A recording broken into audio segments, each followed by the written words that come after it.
Jaya Radha Madhava Kunja Bihari.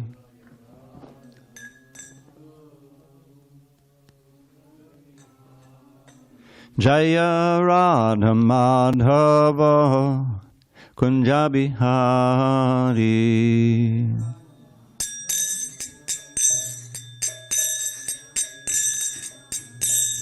Gopi Jana Vallabha Girivardhari.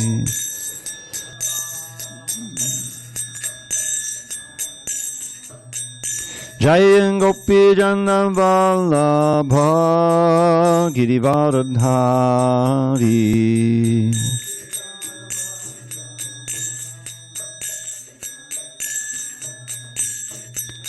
Yashodanandana Bhajajana Ranjana.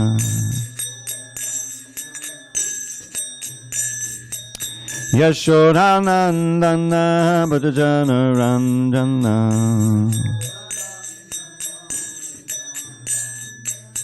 Yamuna Tira Vanachari. Yamuna Tira Vanachari. Anjaya Radha Madhava Kunja Bihari.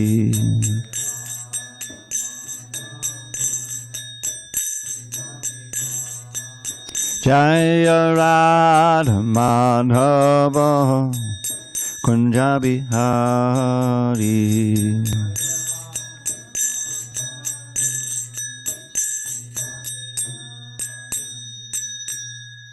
Jai Om Vishnupad Paramahansa Parudikacharya Ashtotar Shri Srimad His Divine Grace Srila A.C. Bhakti Vedanta Swami Prabhupada Ki Jai.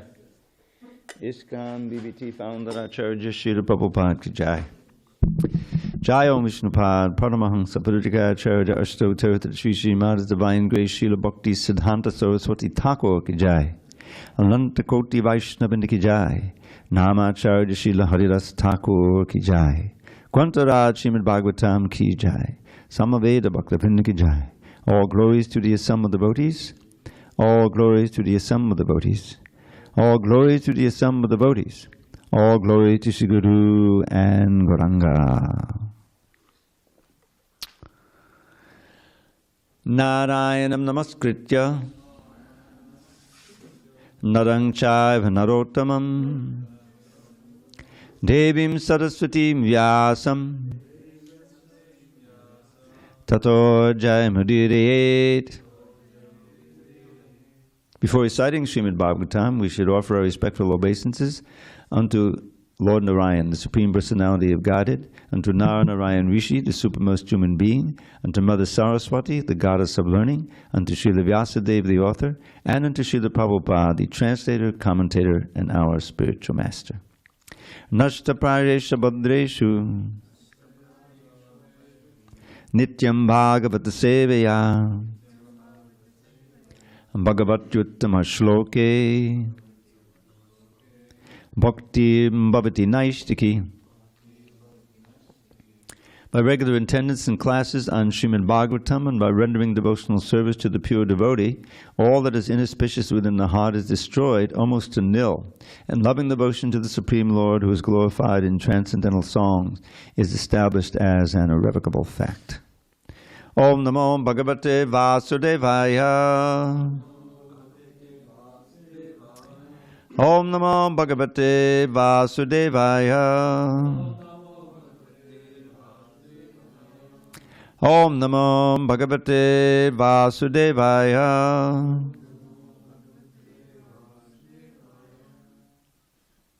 I think what happened is that because there were so few of us, Mukunda felt that he had to continue in the kirtan, and therefore he didn't have time to finish writing the verse.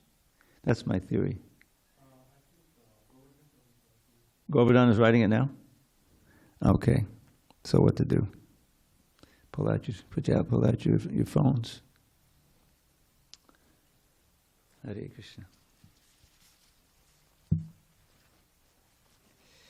Well, we'll do word by word. That should be easy enough. Is it 15, Govardhan? Aham Giritrash Cha Suradayo Ye Dakshadayo Agnir Iva Ketavas Te Kimva Vidamesha Pritag Vibhata Vidhatsva Sham No Vijadeva Mantram. Okay, but hold on. On this 14th day of April 2025 in San Diego, we're reading from Srimad Bhagavatam, translation and commentary by His Divine Grace A.C. Bhaktivedanta Swami Prabhupada. And we are in Canto 8, Withdrawal of the Cosmic Creations, Chapter 6, The Demigods and Demons Declare a Truce, text number 15, right? Okay. Okay. Aham Giritrash Chasodadayo Ye Dakshadayognir Ivaketavaste Kim Vavadamesh Patag Vibhata Vidatsvashang No Dvijadeva Mantram Aham Giritrash Chasodadayo Ye Dakshadayognir Ivaketavaste Kim Vavadamesh Patag Vibhata Vidatsvashang No Dvijadeva Mantram Aham Giritrash Chasodadayo Ye Dakshadayognir Ivaketavaste Kim Vavadamesh Patag Vibhata Vidatsvashang No Dvijadeva Mantram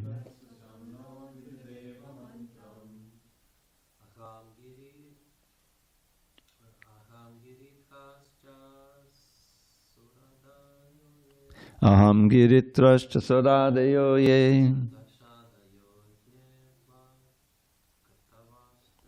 Dakshadayognir Ivaketavaste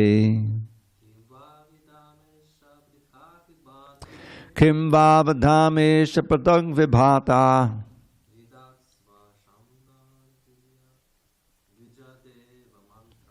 Vidatsvashang No Dvijadeva Mantram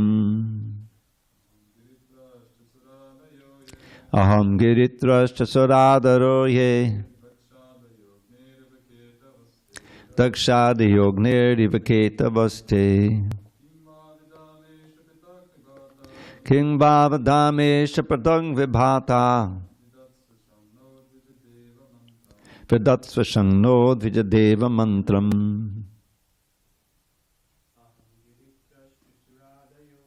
Aham Giritrash Chasodadayo Ye Dakshadayognir Ivaketavaste Kim Vavadamesh Patang Vibhata Vidatsvashang No Dvijadeva Mantram. Ladies.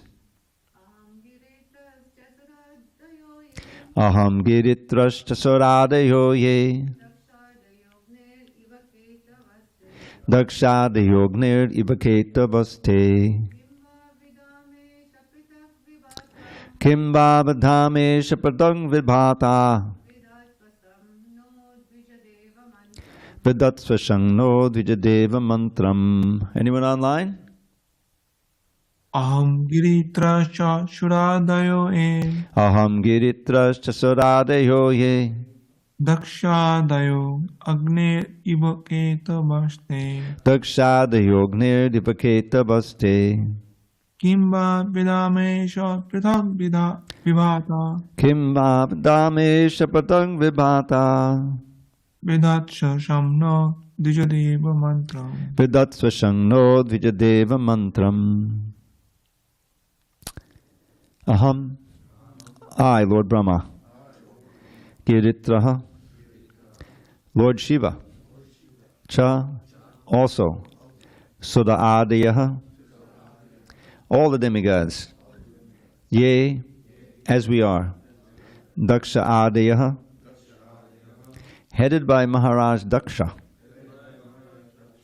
Agnehe, of fire, Iva, like, Ketavaha, sparks, Te, of you, Kim, what, Va, either, Vidama, can we understand, Isha, O my Lord, Pratak Vibhataha, independently of you, Vidatsva, kindly bestow upon us, Sham, good fortune, Naha, our, Dvijadeva Mantram, the means of deliverance, the means of deliverance suitable for the Brahmins and demigods. Okay, translation. I, Lord Brahma, Lord Shiva and all the demigods, accompanied by the Prajapatis like Daksha, are nothing but sparks illuminated by you, who are the original fire. Since we are particles of you, what can we understand about our welfare? O Supreme Lord, please give us the means of deliverance that is suitable for the Brahmins and demigods. Purport. In this verse, the word Dvijadeva Mantram is very important. The word mantra means, quote, that which delivers one from the material world, close quote. Only the Dvijas, the Brahmins, and the Devas, the demigods, can be delivered from material existence by the instructions of the Supreme Personality of Godhead. Whatever is spoken by the Supreme Personality of Godhead is a mantra and is suitable for delivering the conditioned souls from mental speculation. The conditioned souls are engaged in a struggle for existence. Manach shastan indriyani prakatistani karshati, Bhagavad Gita 15:7. Deliverance from this struggle constitutes the highest benefit. But unless one gets a mantra from the Supreme Personality of Godhead, deliverance is impossible. The beginning mantra is the Gayatri mantra. Therefore, after purification, when one is qualified to become a Brahman or Dvija, he is offered the Gayatri mantra. Simply by chanting the Gayatri mantra, one can be delivered. This mantra, however, is suitable only for the Brahmins and demigods. In Kali-yuga, we are all in a very difficult position in which we need a suitable mantra that can deliver us from the dangers of this age. Therefore, the Supreme Personality of Godhead, in his incarnation as Lord Caitanya, gives us the Hare Kṛṣṇa mantra. Altogether, Hare Nama, Hare Nama, Hare Nama eva kevalam, kalo nastyeva, nastyeva, nastyeva, gatir anyata. In this age of quarrel and hypocrisy, the only means of deliverance is chanting the holy name of the Lord. There is no other way. There is no other way. There is no other way. Close quote. In his Shikshastika, Lord Caitanya says, Padam vijayate Śrī-Kṛṣṇa-saṅkīrtanam. All glories to the chanting of Śrī-Kṛṣṇa-saṅkīrtana. The Mahamantra, Hare Kṛṣṇa, Hare Kṛṣṇa, Krishna Krishna, Hare Hare, Hare Rama, Rama Rama, Hare Hare, is directly chanted by the Lord himself, who gives us this mantra for deliverance. We cannot invent any means to be delivered from the dangers of material existence.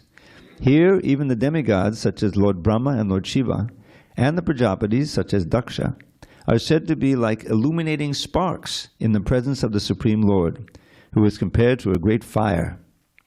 Sparks are beautiful as long as they are in the fire.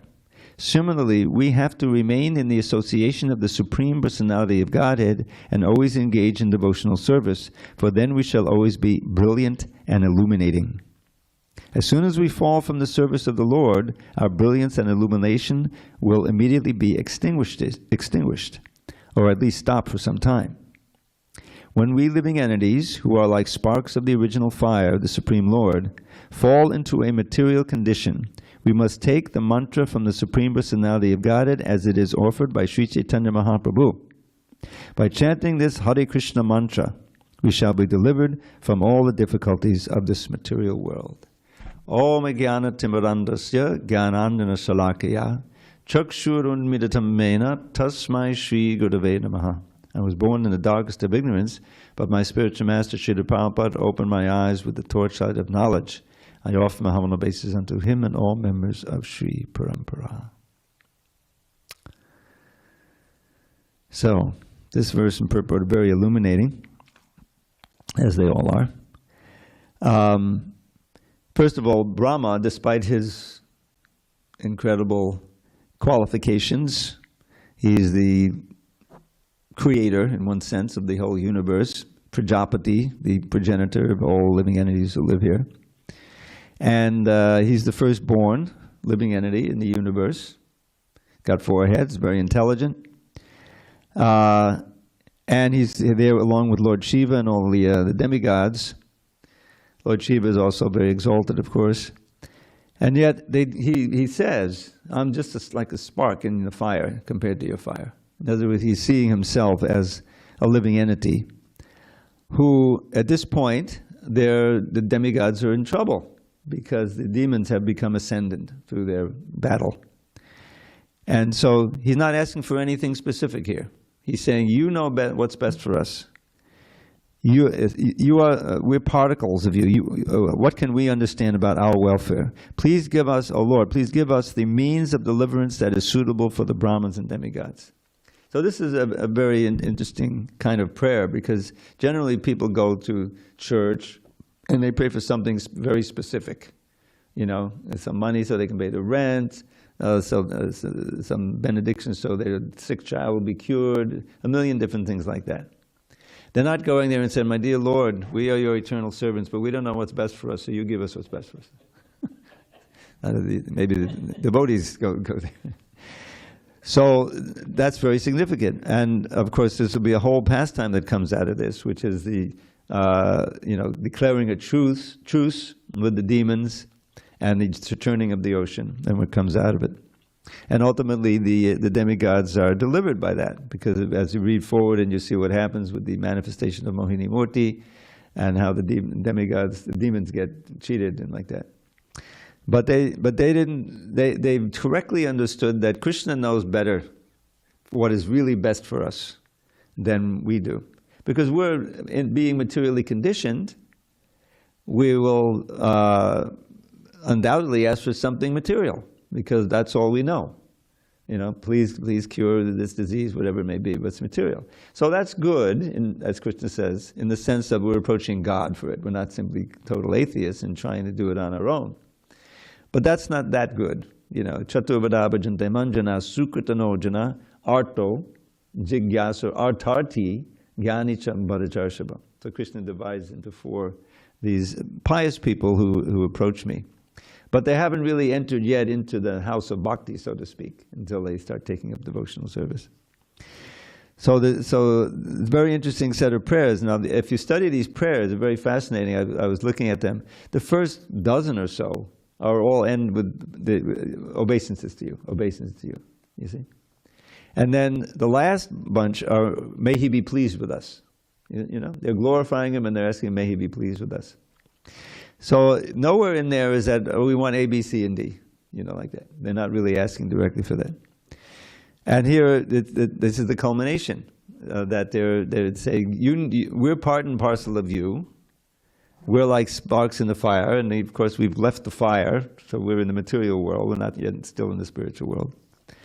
And so we trust you to give us, to have our best interests in mind and to give us what we really need.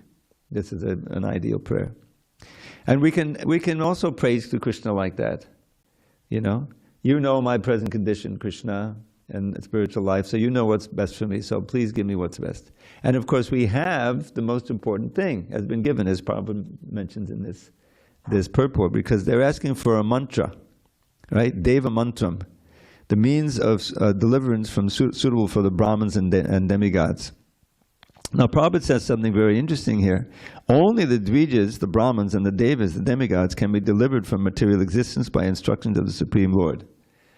Well, which one of us is the Deva and the Dvija? Of course, we could be Dvijas after some time, but when you first come to this movement, it's very rare to already be a Brahmin. You know, you may be born in a Brahmin family. But the idea is that we have to, probably in another place he says that a Deva, that anyone who's a servant of the Lord is really a Deva. It may not be an official demigod with a name, but you're in that same category. There's two categories, the Devas and the demons, right? The Asuras and the devotees. So those who are really devotees are also, in the larger sense, part of the Deva community. And of course, it's possible to become purified from any position, to become Brahmanically qualified and become a Brahmin. That's part of Lord Caitanya's philosophy. So to really be delivered, we have to come up to that, one of those two categories. We have to become purified. If Krishna, delivers us en masse, then he'll purify us first, and then, because we're not going to be able to go into the spiritual world in an impure condition. That's the whole idea. So what is the very first words of the glorious Shikshastika, Chaito Darpana Marjanam, is that this Sankirtana movement cleanses the mirror of the heart. In other words, it's a purifying process. The whole process of bhakti is purifying, meaning that we already have within us the pure devotional service, the prema, right? Nitya Siddha Krishna Prem Sadhya Kabonoi. That it's not sadhya in this sense, in this case, things mean different contexts. It's not something that's attained from outside, brought from outside. It's already there. The eternal perfection of prema is there in every one of us. And how do we realize it? Who knows that second line? Shavanadi Shuddha Chitte, Kariye Yudoi. By purifying the consciousness through the process of hearing and chanting, beginning with kirtan, hearing our own chanting and hearing others chanting in Sankirtan. That's the most important purifying process. What does it say? Maduram Mararebhyopi, Mangalebhyo Mangam, Pavanam Pavanebhyopi, Hare Namaiva Kevalam. Of sweet things, it's the sweetest you will taste at any time. Of things that bring good fortune, it's the perfect paradigm. Of things that purify, it purifies most powerfully. The holy name of Shri Hari is surely all that be.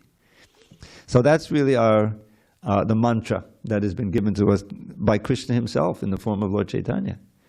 This mantra, and Prabhupada would always say, the mind delivering. Tra means to deliver, and mind is mind. So mantra delivers the mind, delivers the soul and the consciousness from illusion, from ignorance, from suffering, from all of the things that we're very familiar with being from conditioned souls. So they're not asking for any specific mantra, but they're asking for that mantra that will be deliver them. And the whole process of churning the ocean is what eventually is and I think the plan here is that first of all Krishna will appear, right? He's going to appear as Ajita, is the Manvantara avatar, who will then take the form of the turtle incarnation. I hope you don't mind me calling it the turtle incarnation, because turtles, they get into the water. The tortoises don't. And so because they weren't thinking, right? They had the mountain, some of them being crushed by the mountain, so Mount Mandara is pretty heavy. So they had trouble getting it into the ocean, that they finally there, and started churning with Vasuki after the demigods were in the back of Vasuki at the tail, but they thought they should be up front. But then they saw that the demons are up front, but they're getting burned by Vasuki. It was better to be at the tail. So anyway, they started churning, but what happened? The ocean started sinking. The mountain started sinking. There was nothing holding it up. So they weren't thinking. But the tortoise in Kurma got underneath there, and he was the pivot, right? And it describes, I don't know if it describes there, I know in the 12th canto, it mentioned also, amazingly, there's a verse about how he was feeling, very relieved because he's itching a little bit on the back there, and it was very pleasant that he's getting. So that's going to all come, and then one thing after another comes. I think, is it the first thing that comes is the poison? I think that maybe first, I forget. But that's dangerous, and of course Shiva swallows the whole thing, and you just get the little blue line. That's the result of that. So it's very interesting what's going to come up here.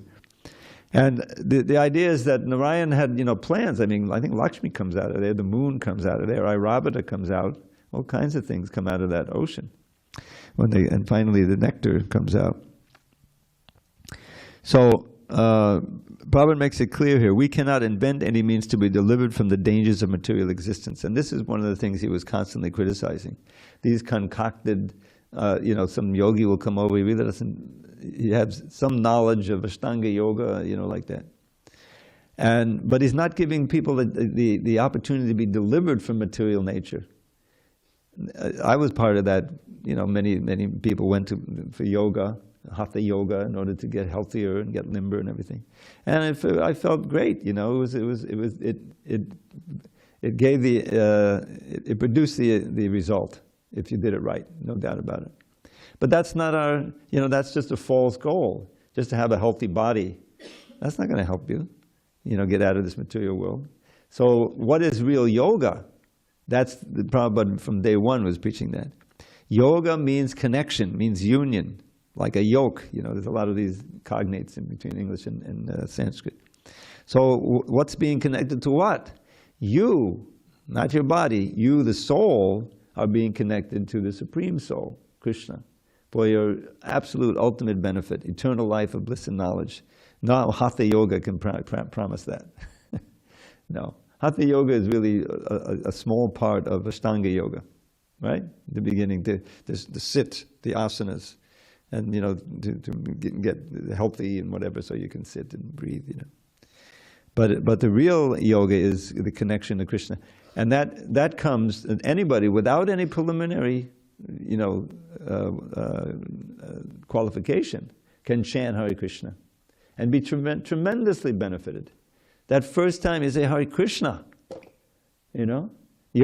so many eons of sinful reactions are eradicated. Comes up again and again. I like this one verse by Haridas Thakur was chanting. There was a meeting of the Majumdars, Govardhan Majumdar and Haranya Majumdar. And I think Raghunath was there. Maybe he was an adolescent at that time, he was younger.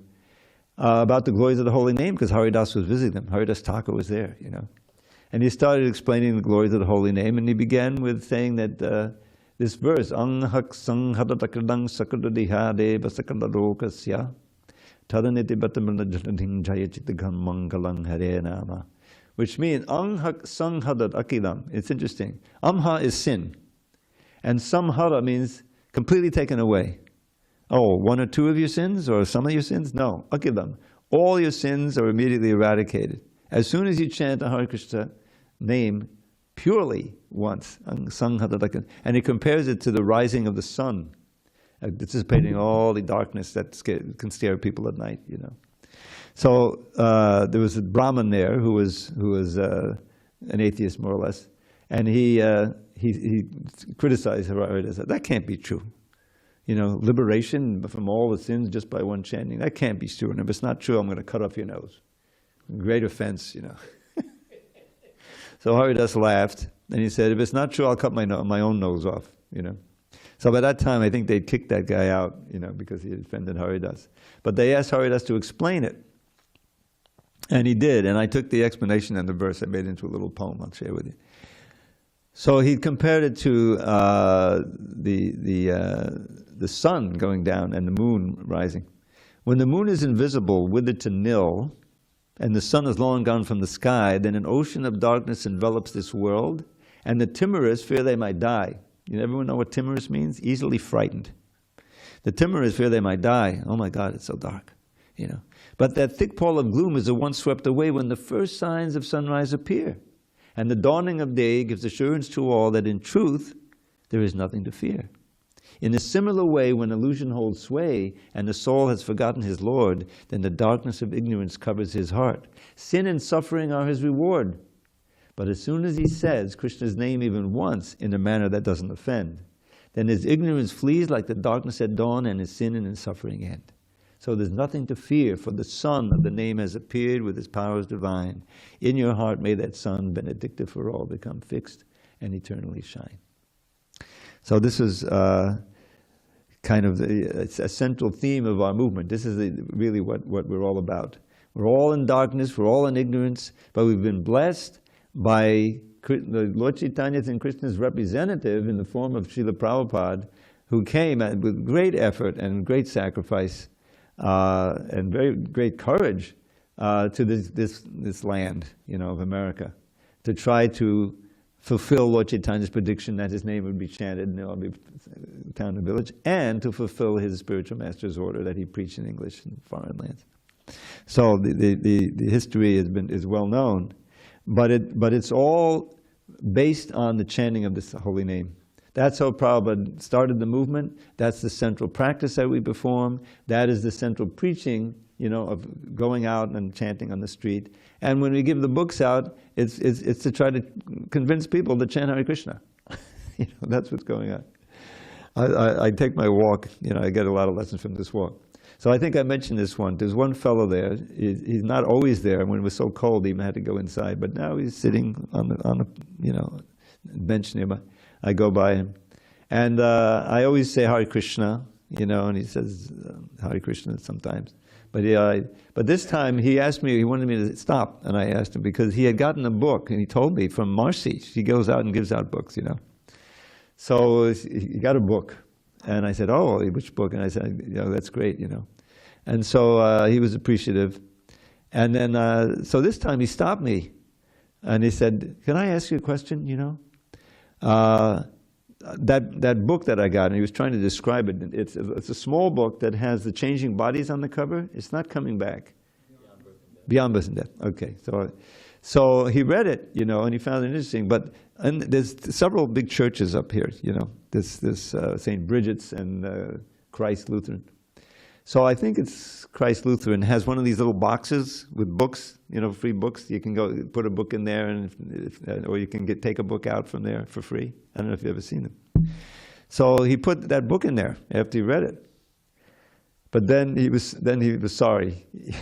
He wanted to go and get it. Somebody had taken it already.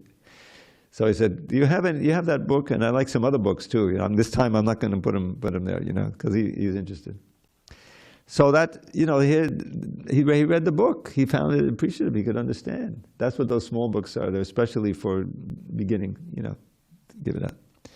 So anyway, these books have gone out as by the millions. And I don't know how many of those millions of books found receptive readers. Some of them, unfortunately, didn't, and they maybe discarded. That's the way it is. And but many have found fertile ground. The seed was planted, and from those books, people became curious about what is this Hare Kṛṣṇa, and they went online, or they found their local Hare Kṛṣṇa temple and so forth. That's a central part of the preaching. Obviously, Prabhupada was very eager for that. That's what we're reading. We're reading one of those books now. So, and it's interesting because it comes down to if someone is serious, that they'll chant.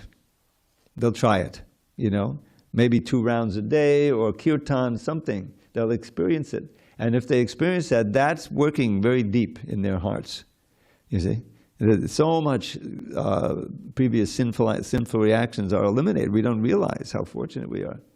Sometimes, I talked to someone, I forget who it was. Oh, this Bhakti, it's David who came the other day. And he was describing the benefits that he felt when he first started chanting. That he's a troubled guy. He was in jail and everything for drugs. But he started this chanting. I don't know if he was in jail or not, but he felt free of depression.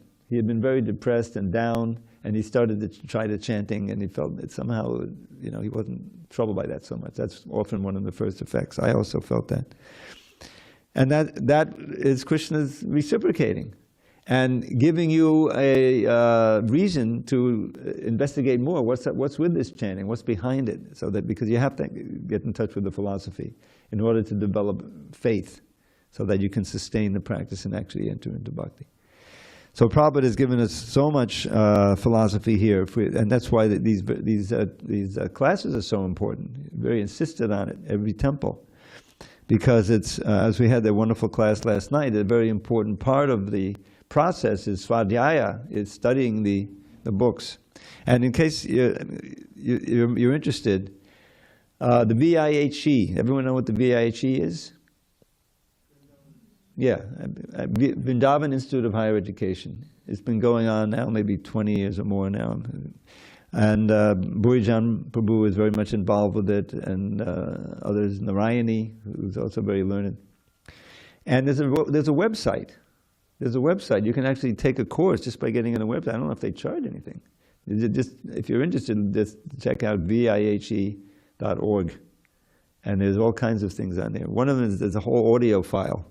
And if you click on that audio file, yeah, they've got all my recordings on there.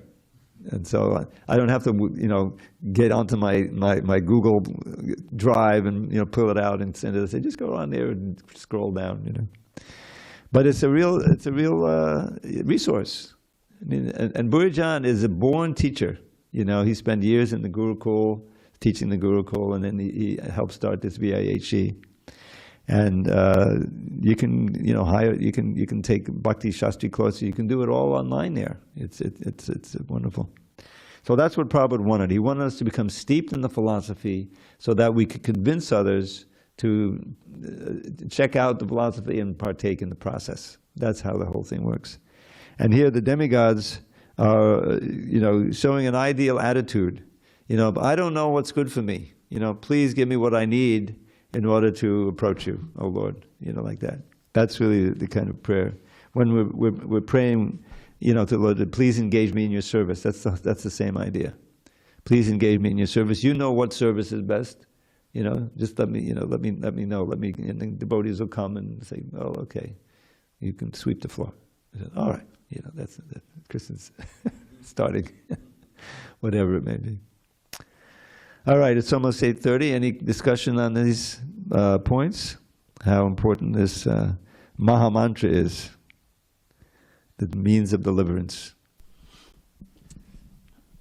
I was wondering about, it mentions in the purport when discussing the Gayatri Mantra, that the Gayatri Mantra can only be chanted by, it's only suitable to be chanted by Brahmanas and demigods. Now, the Gayatri Mantra, it seems it's accompanied by, or it's part of, receiving Upanayanam. So if you receive the sacred thread, which we often call the Brahman thread, so you receive the thread, Upanayanam, and then you chant Gayatri Mantra.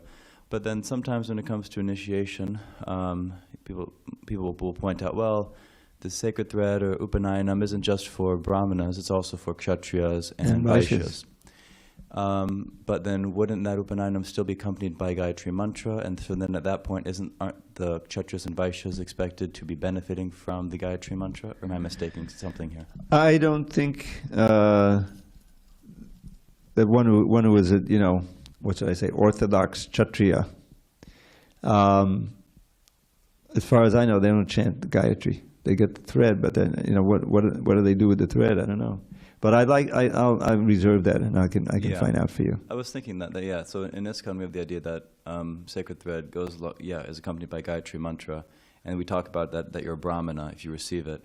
But sometimes you're initiated you receive Upanayanam with the idea that you're clearly not a Brahmana, but you're a Vaishya or something. But Vaishyas also receive it, but then we give you the Gayatri Mantra anyway, which you aren't supposed to chant if you're not a Brahmana. And even Srila Prabhupada I must say, I'd have to research it. Anyway, I can do that. Yeah, it's interesting. Yeah, and it's you mentioned that because 932, Bhagavad 932, and of course how does it start? Mami parta vipashute yepi siu papayonaya striyo vaishyas tata shuddhas tepe yanti padam gatim. So the translation we've had for a long time, but we don't have any more, it lumped the women and the Vaishyas and the Shudras into the lowborn. And if you look at the word by words, it's papayoni. They're all papayoni? Come on, is that really what the verse says? Or is it? And that wasn't what Prabhupada gave at first. But there are several translations which were used. Prabhupada asked, a little history on the production of the Bhagavad Gita. Prabhupada was so anxious that the unabridged Gita came out. The abridged came out in 1968, and that was actually a miracle, which I won't tell how, but that was printed. And that was edited by Ray Rama, not by Hayagriva. And Hayagriva, he picked up a lot of the translations from there. Because what happened was, the history is, the production was going on, the editing was going on. In 1967, early 67, Prabhupada had his stroke at the end of May. And then he went to India, and he came back. Actually, before he went to India, he went to San Francisco. And then he went up, they had a beautiful place, I forget the name, but it was like, peaceful place in the mountains where he could stay and recuperate. But Hayagriva stayed with him a lot then, and he was working on the Bhagavad Gita. And he would come to Prabhupada all the time asking for to clear up the questions about the translations especially. So Prabhupada finally said, enough with this, it's distracting me from the most important part, which is writing the purports. You can take a translation, there's so many other translations, and you can take them, and that'll be, copying, what do they call it? That's illegal. What is it? Well, yeah, violate the copyright. In other words, you're not supposed to do that, copy word for word. What is it? Plagiarism. It'll be plagiarism. So probably, why is it plagiarism? It's Krishna's book. So the result was that they did not usually word for word, but almost word for word. They started taking some of the translations, and this was one of them. And it may have been Radha-Krishnan's, I forget, because I have a bunch of those in my work, of those other translations. So, the way it is that those who take shelter of me, whether they be, how's it go? Look at this, because this is really interesting. Bhagavad Gita. Okay, 932. So here's the translation. O son of Pritha, those who take shelter in me, though they be of lower birth, women, Vaishyas, merchants, and Shudras, workers, can attain the supreme destination. So that places the women, the Vaishyas, and the Shudras all in the lower birth. Now what is that lower birth? When you go to the word by words, it's papayoni. It's like sinful birth, So this, this is a little bit distressing. All the women are of lower birth, And here's the Vaishyas, who, as you mentioned, can get initiated. Can get the sacred thread. So how does that work? So anyway, we've consulted, and Prabhupada, if you're interested, I can show you. Prabhupada did not put it like this, and most importantly, Baladeva Vijayabhushan did not give this translation. He has the 4 different categories: the lower birth, the women, the Vaishyas, and the Shudras. All can attain, will attain. Actually, will attain if they take shelter of me. They take full shelter of me. So that's more or less what we're going to have now. The new translation is, O son of Pritha, those who take shelter in me, though they be low-born, women, Vaishyas, merchants, and Shudras, workers, can attain the supreme destination. I was joking with Tridpu a second ago. I said, when he referred to it, he said, remember Bhagavad Gita 932? And I said, yeah, it's my favorite verse to argue with you about.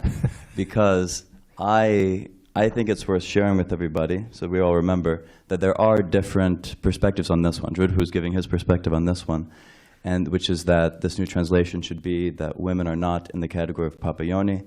However, there are, I would say, good arguments that it should be. Not necessarily, or that it definitely is. Not necessarily that it must be in the Gita translation, because as Tridpu was pointing out, it doesn't look like when Srila Prabhupada wrote that, the manuscript, that he's clearly putting it in that category. And like you said, Baladeva Vidyabhushana also didn't. If you look at the different acharyas, some of them do, some of them don't. But that's worth pointing out, some of them do. So we can't criticize women being put in the category of papayoni, because not only did other acharyas do that in their actual translations to the verse, right? Other acharyas do. But Srila Prabhupada does the majority of the time he refers to the verse, he refers to the verse to refer to the point that women are actually considered a lower birth. Wouldn't you agree? Yeah. So Srila Prabhupada, so it's one thing to say that this doesn't need to be or shouldn't be part of the translation, but I think it's dangerous for us, because based on what you just said, I think the audience would conclude that therefore it would be wrong to conclude this. Because you said, what? Women, papayoni? But Srila Prabhupada says that repeatedly. He refers to the verse to make the point that according to the Vedic perspective, a female birth is considered a lower birth for different reasons. Now, that could be uncomfortable, therefore we could go different routes. One route we could go is this, and just emphasize, that Dridpa was pointing out, that hey, don't worry, it's uncomfortable, but we can just respond to that by emphasizing that Srila Prabhupada's own translation did not include women in the papayoni category. That's one way we can go.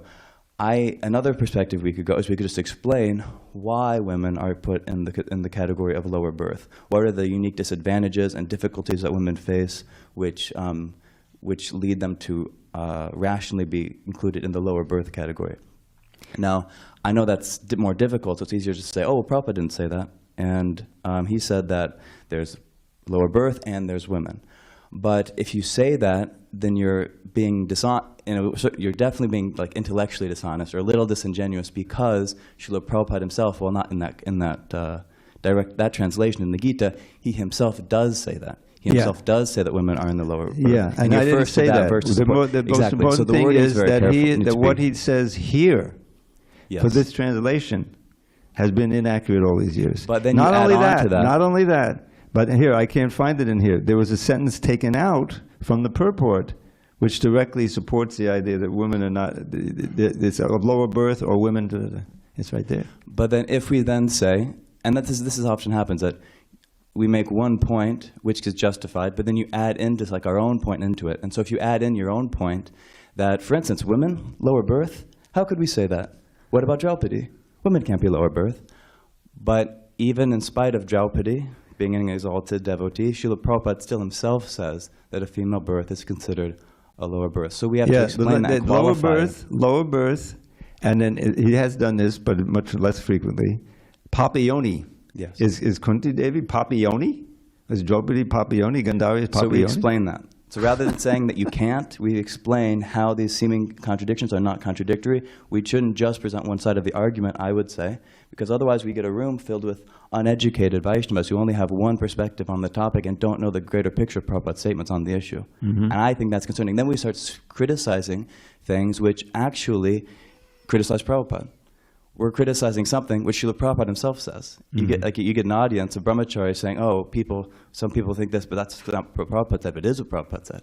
And then we say something, this is wrong, but that's what Prabhupada said, therefore Prabhupada's wrong. So I think it's concerning. But I won't say more because time is up, and if you want to say more, you can. Yeah, I think time is up, and I have a lot of work.